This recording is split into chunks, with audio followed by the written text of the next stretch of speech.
Tu bouges pas, enfoiré. C'est fini. Pendant que je m'occupais du corps, je n'ai pas remarqué quelqu'un caché dans l'ombre. Doakes. Son visage disait tout. Choc. Incrédulité. Il venait enfin de comprendre. J'étais le boucher de Bay Harbor. Il pensait me tenir, confiant, sûr de lui. Il a sorti des menottes et m'a ordonné de les mettre. Mais la reddition n'a jamais été mon genre. Morgan, abandonne, t'es foutu.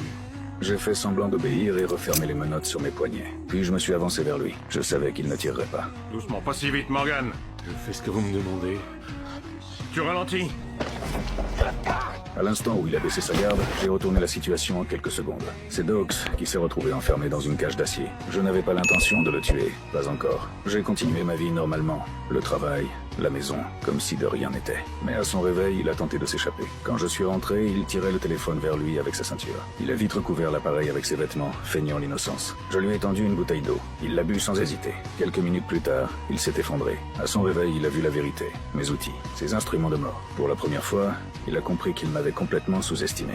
Il pensait que c'était sa fin, mais j'avais d'autres plans. Pendant qu'il était inconscient, je l'ai utilisé. J'ai soigneusement mis ses empreintes sur mes outils. La police cherchait le boucher de Bay Harbor. Ils avaient besoin d'un bouc émissaire, donc c'était parfait. Une fois terminé, j'ai jeté les couteaux ensanglantés dans l'océan. Chaque week-end, les plongeurs de la police s'entraînaient dans cette zone.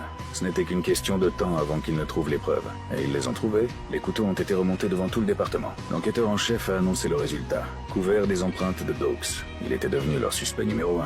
Pendant ce temps, Doakes avait réussi à forcer la cage et s'était échappé. Il a titubé jusqu'à la rive et arrêté un bateau, pensant être sauvé. Mais le destin en avait décidé autrement. Les hommes à bord n'étaient pas des sauveteurs, c'étaient des trafiquants. Quand Doakes a révélé qu'il était flic, ils l'ont assommé sans hésiter. Je suis arrivé juste à temps pour voir la scène. Il m'a regardé, sous le choc. Je lui ai fait signe de se taire. Profitant de la distraction, j'ai agi vite. 2 corps sont tombés avant de comprendre. Doakes s'est retrouvé de nouveau en cage. Cette fois, j'ai ajouté un cadenas, pour être sûr.